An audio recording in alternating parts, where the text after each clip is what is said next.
എന്നിട്ട് പിന്നെ ഇത് വിശദീകരിച്ചുകൊണ്ട് മഹാനവകൾ വിശദീകരിക്കണം എന്താ വെച്ചാല്, ഈ ത്വരീഖത്ത് പ്രചരിപ്പിക്കാനും ഈ അള്ളാഹിന്റെ പടപ്പുകൾ അള്ളാഹുവിലേക്ക് എത്തിക്കാനും ആ പരിശുദ്ധമായ ബസീറത്ത് കൊണ്ടും അതിന് ഉൾക്കാഴ്ച കൊണ്ടും ഹബീബ റസൂലുള്ളാഹിങ്ങളുടെ ആ ഇസ്തിബാവ് കൊണ്ടും അവർ ഏൽപ്പിക്കപ്പെട്ടവരും അയക്കപ്പെട്ടവരാണ് അവര്.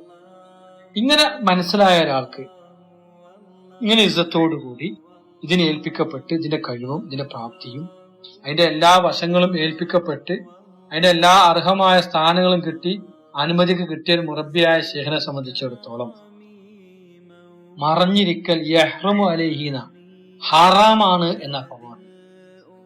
നിനക്ക് അനുവാദം കിട്ടി, ശൈഖ് ത്വരീഖത്ത് കിട്ടി, ഖിലാഫത്ത് കിട്ടി, ബൈഅത്ത് കൊടുക്കാൻ അവകാശം കിട്ടിയ ഒരാളെ സംബന്ധിച്ചിടത്തോളം ഇങ്ങനെ കൈവക്ക റസൂലുള്ളാഹികളെയും ഹബീബ അള്ളാഹിനെക്കുള്ളയും ഹബീബുല്ലാഹി സ്വല്ലല്ലാഹു അലൈഹി വസല്ലമയെക്കുള്ളയും അടുപ്പിക്കാനൊക്കെ അനുവാദം കിട്ടി കൈവക്ക് കിട്ടിക്കൊണ്ട ഒരാളെ സംബന്ധിച്ചിടത്തോളം അവർക്ക് മറഞ്ഞിരിക്കൽ യുഹ്റമു അലൈഹി എന്നാണ്, അവർക്ക് ഹറാമാണ്.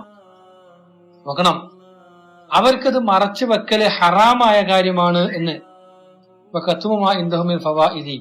അവരെടുക്കലുള്ള അനുഗ്രഹങ്ങളും ഉപകാരങ്ങളൊക്കെ മറച്ചു വെക്കലും അവർക്ക് ഹറാമാണ്. അപ്പൊ മറഞ്ഞിരിക്കലും മറച്ചു വെക്കലും ഹറാമാണ്. പിന്നെ എന്റെ ശേഖനെ എതിർക്കാനുള്ള കാരണം പറഞ്ഞത് ഇങ്ങനെയാണ്. അപ്പൊ ഇങ്ങനെ ഹറാമായിരിക്കെ എന്റെ ശേഷം ഇങ്ങനെ പരസ്യമായിട്ട് വരാതിരിക്കാന്ന് അപ്പൊ ചോദിച്ചതോടെ അതാ മഹാനവകൾ ചോദിച്ചത്.